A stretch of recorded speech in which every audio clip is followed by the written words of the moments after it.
નમસ્કાર તમામ મિત્રોને સ્વાગત છે આપણી યુટ્યુબ ચેનલ સ્ટોક એનાલિસિસમાં. સેબીનું આ નવું સર્ક્યુલર જોઈને ટેન્શન વધી જશે.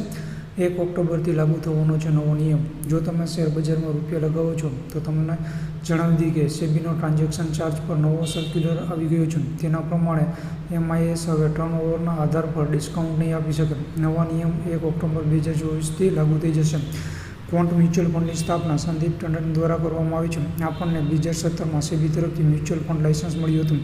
તે દેશમાં સૌથી ઝડપથી વિકસતું મ્યુચ્યુઅલ ફંડ રહ્યું છે, જેની સંપત્તિ 2019માં ₹100 કરોડથી વધીને હાલમાં ₹90,000 કરોડથી વધુ થઈ ગઈ છે.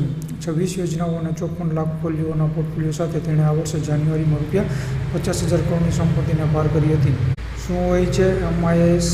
તો MIS એટલે કે માર્કેટ ઇન્ફ્રાસ્ટ્રક્ચર ઇન્સ્ટિટ્યૂટ્સ. MISમાં સ્ટોક એક્સચેન્જ આવે છે. MISમાં ક્લિયરિંગ કોર્પોરેશન આવે છે. તેનાથી શું થશે? તો મની કંટ્રોલના રિપોર્ટ પ્રમાણે આ નિર્ણય બ્રોકરેજ હાઉસ કંપનીઓ માટે થોડો ચિંતાજનક હોઈ શકે છે.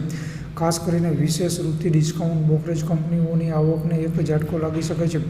આ કંપની તેમની આવકનો એક સારો એવો હિસ્સો પેબેકથી કમાય છે, જે એક્સચેન્જ તેમના ભારે વોલ્યુમ માટે આપે છે. સૂત્રોએ મની કંટ્રોલને જણાવ્યું કે ડિસ્કાઉન્ટ બ્રોકર તેમની આવકનો 15 થી 30% હિસ્સો અહીંથી કમાય છે અને ડીપ ડિસ્કાઉન્ટ બ્રોકર તેમની ટોપ લાઇનનો 50 થી 75% તેનાથી કમાય છે. ફ્યુચર્સ ટ્રેડિંગ એ બેધારી તલવાર છે. જંગી નફાની સાથે સાથે જંગી નુકસાનની પણ શક્યતા છે. નાના રોકાણકારોએ ફ્યુચર ટ્રેડિંગથી દૂર રહેવું જોઈએ. નાના રોકાણકારો ઓપ્શન્સમાં રોકાણ કરી શકે છે. તો આજના વિડીયોમાં આટલું જ. વિડીયો સારો લાગ્યો હોય તો ચેનલને સબસ્ક્રાઈબ કરી દેજો. જય હિન્દ, જય ભારત.